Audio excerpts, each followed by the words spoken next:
What's going on, YouTube fam? So check this out. Today's story is going to be about the story of Balaam. And I know some of you are probably going to be like, well, why are you talking about, Balaam, or however you want to say it? Why are you talking about, why are you mentioning him? Why are you talking about that? And it's Balaam. So Balaam, however you want to say it, if I'm not mistaken. I think it's two A's. But anyways, the reason why I'm talking about this particular story, because I feel that it is important that we acknowledge the characteristics of God. And even in when he sent Moses to the Pharaoh and he ran into those people the Pharaoh had those wise men or those people that were skilled in the arts, right? It's important that we understand and we see the characteristics of God in the details.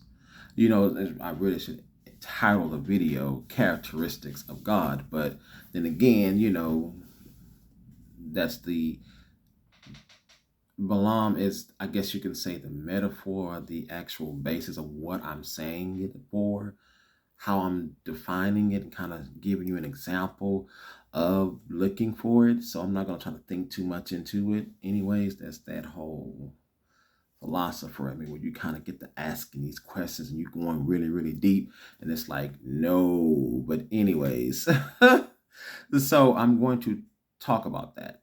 And it's going to be brief. It's going to be clear and concise. I'm not going to drag it out. I'm not going to go through a whole lesson like that. But what I am going to get you to pay attention to is when God talked about Balaam, when they came to Balaam, right? And this is kind of what I did a little bit of my dissertation on too. This was part of it. This is one of the stories in it. So when God came to Balaam, God never addressed him as a false prophet. He was never addressed as a false prophet, a witch, dark magic, or medium, or any of those types of names, derogatory names that they would call him, or they would call somebody like him back in those times. He never once said that he was not a prophet. He never, and I think a lot of people struggle with that because he said that he was wicked and that he was greedy.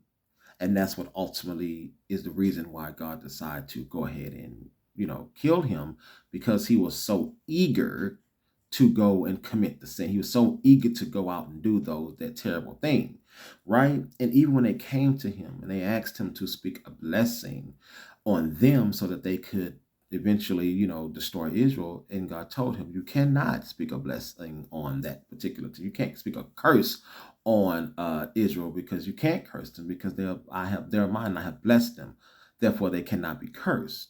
But instead, you will speak a blessing on them.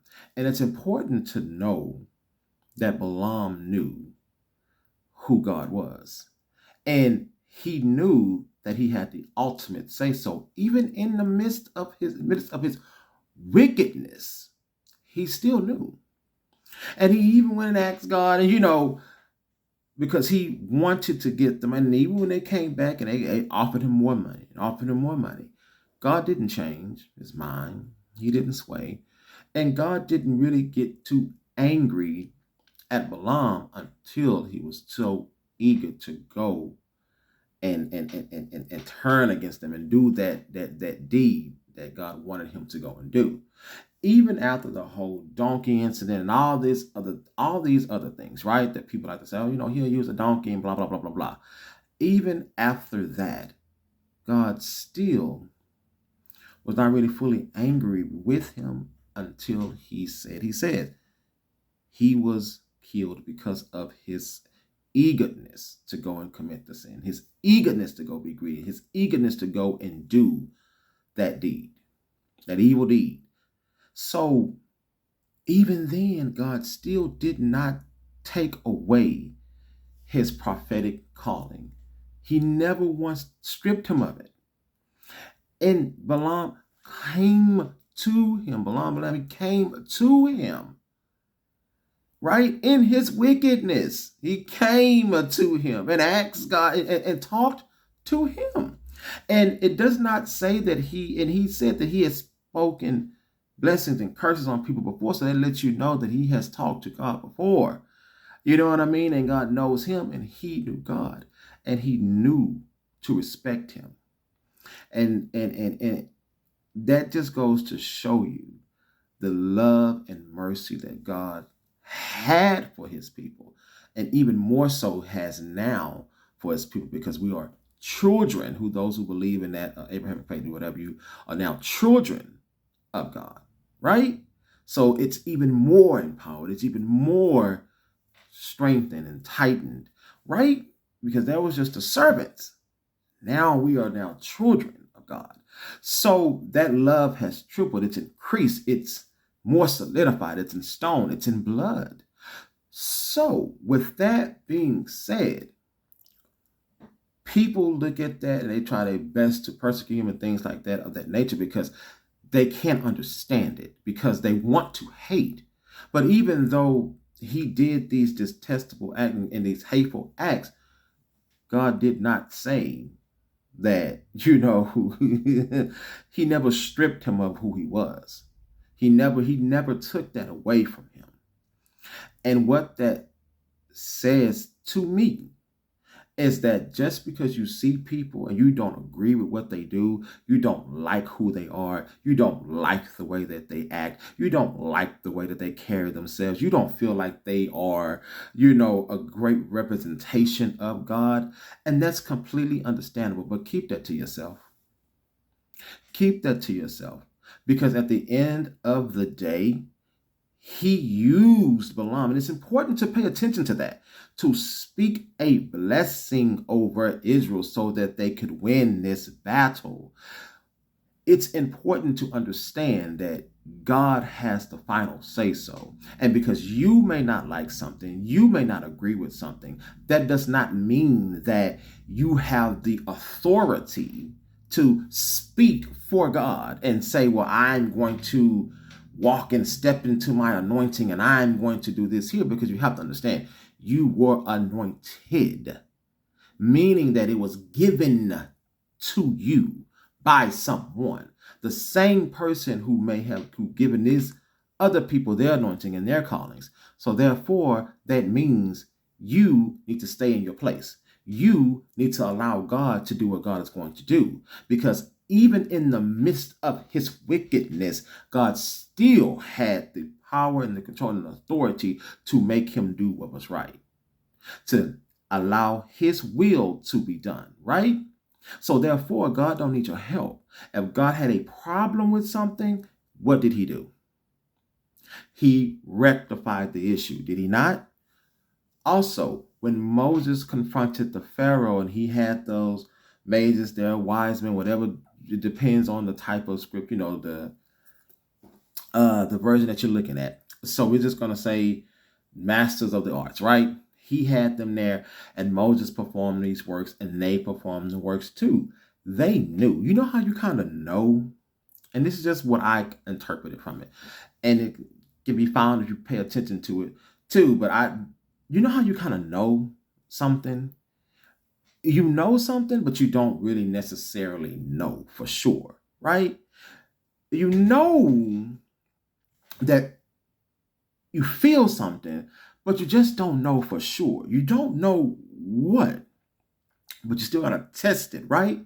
So even though they did that and they did the whole thing, they did this and did that and the whole thing, and he did the water, and they could not, other things that they did, and they finally says, you know what, we can't do that.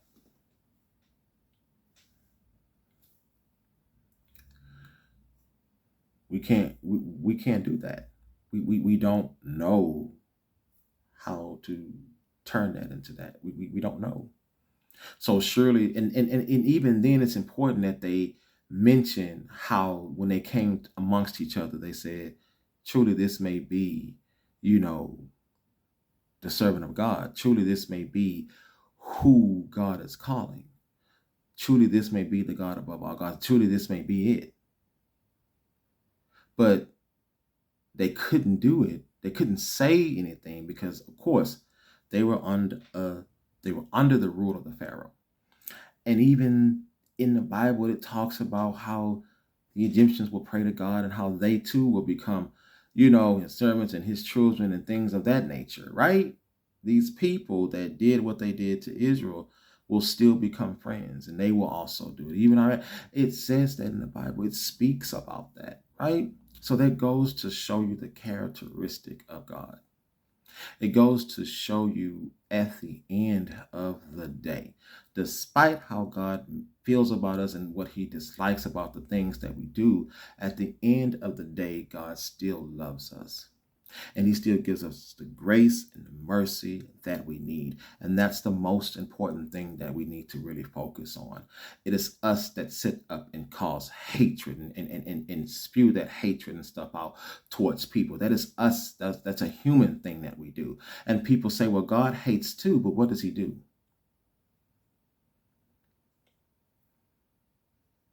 What does he do in his hatred, right? He gives you chance after chance after chance after chance after chance. And even though he hates the acts that you do, he still loves you. He still respects you, and he still allows you to be who you are. Just like he allowed Balaam to be. He did not instruct, even in his frustrations. The time he got frustrated, you could tell. I could hear God say, okay, do X, Y, and Z. Because, God understands that, hey, they don't want to do that, but because they have to render what is due to Caesar, they had to obey the Pharaoh because that's who they're under. So they had to respect him. They had to do that. They had to, even though they didn't want to. Even when you think about Moses, it's important if you think about how his mom put him down the river and stuff like that. And then the Hebrew later came there. And when the guy went into the tent speaking to them, they said, what happened? Oh, man, the Hebrew people, they spewing out babies and it's uncontrollable, even though they knew. The midwives, they knew. And even when he grew up in the house of Pharaoh, it's just kind of like God is so intentional. Even then, you can see the love that God had. And those people were spared. And those people, God covered those people. So that goes to show you the characteristics, some of the characteristics of God. But the main characteristic is love and forgiveness and understanding and patience and kindness and humility for all mankind, because we're all struggling, right? We all have something that we struggle with. We all have something that we will never, ever, ever be able to get rid of. Paul had a thorn in his side. He was never a thorn in his flesh side, whatever you want to call it. He never, ever, ever was able to get rid of that thorn. And he would ask God to remove it, and God never, ever, ever, ever, ever removed it, right? And he said, I know that I will never be able to boast of my own accord. I know with this thorn in my side, I will always need Jesus. I will always be dependent upon him, and I will always be humbled. I will always have a level of humility. My friend, we all have our cross to bear. We all have our own cross to bear. We all have our own divine paths that we have to walk. And I know you may not agree with other people, and I know you may not necessarily like what people do, but understand this. Just like they say, when the moment you point fingers at somebody else, you point at one finger, you got 3 pointing back at you. And a thumb. Some people may say that, but think about it. Just because you may not like something about somebody else, there's going to be someone that doesn't like something about you. And the same vitriol and malice and all those evil intents that you have against someone that you don't like, someone's going to come along that's going to have that same level of energy and disrespect for you. And you're going to say, well, what I'm doing is according to such and such. I'm not doing anything wrong. And they're going to point out fault in you. They're going to point out fault in your belief. And they're going to point out fault in your system. And then you're going to say, Oh well, no, that's not fair. You're not accurately judging me. You're discriminating. You're doing X, Y, and Z. No, no, no, no, no, no, no, no, no, no, no, no, no. That's not true. Well, why is it not true? Why is it any different than what you're doing to this other person, whom you don't know this person's heart? You can be the best person. You can give all the money that you want to give in the world. But what you're not telling people is that that's a big tax write-off for you. That's a donation for you. That's a charitable donation. So that's a tax write-off. It outwardly, we're looking at, wow, you gave up all this money. Wow, this is amazing. Look at all these people. Look at all these lives you saved. But your intention behind it was to get that reaction out of us and also shave off some of them taxes that you had to pay. And your heart still is just as black as this shirt. That's why God, the Lord Jesus Christ, said you cannot get into heaven with works alone. I know some people believe that you can, but that's what the scripture states. So those who believe in faith and you have faith and that's what you believe in, that's what you see. Now, of course, you're going to question some things, right? Because man wrote some things and you know how we can get sometime. I mean, look at how we are now. So you know that, right? You know, okay, but that's something that seems to be pretty consistent, right? It's the whole, it's based off of your heart and what's inside of your heart. And it's evident in even the Old Testament and the New Testament, just based off what I just kind of shared with you all, right? Just that those two stories, those few stories, it shows you, it tells you, not necessarily that person's actions, but that person's heart and the intentions behind that person's actions. So you don't know that. You don't know that person's intent. You don't know if they intentionally meant to hurt you. You don't know if they intentionally meant to do what they did to you. So my friend, I tell you, before you get so quick to blame people and talk about what you dislike and talk about what you don't understand and talk about this, and that, take some time to look at yourself and see how many villains you are in someone else's story and how many people swear up and down that you hurt them, that you harmed them, that you wronged them, and your intentions was only to love them the best way you knew how. Your intentions was only to help them the best way you knew how.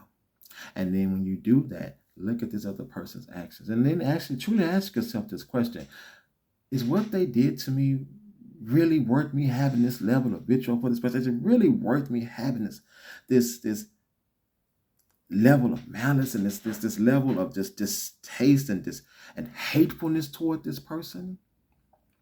And then if you have it towards somebody that you don't even know, then you really need to start asking yourself some questions about, why am I feeling like this about people that I don't even know?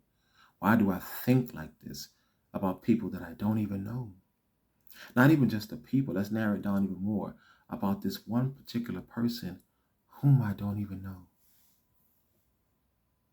And then as the same breath, I turn around and I look and I face someone who dislikes me for something that I didn't even do. And I don't even know why you calling me a Karen. I don't even know why you calling me a Ken. I don't even know why you calling me, that word. I don't harm nobody. I didn't do anything to you. But yet you just got through judging someone else based off of those same qualifications or characteristics of what they just accused you of being. You gotta think about those types of things. And a lot of people don't want to think like that. A lot of people don't want to get that deep because there's a lot of hurt involved behind it. But I'm gonna end this video right there. So, in all purity, I'm coming from a place of love, and the intention in my heart is just to love, educate, edify, uplift, all those great things. So anyways, let me know what you think about this video. Comment, let me know what you think. Let me know if you want to talk about something else, if you want me to do another type of video. If it resonated with you, did you get something out of it? Subscribe, share if you care. Also, liking helps other people to see the video, so it gets the word out too, so they can experience what you experienced. Let's share the love, share the wealth, share the light, right? All right. Peace. I'll see you on the next video. You can also check me out at tglcounseling.com too. Peace.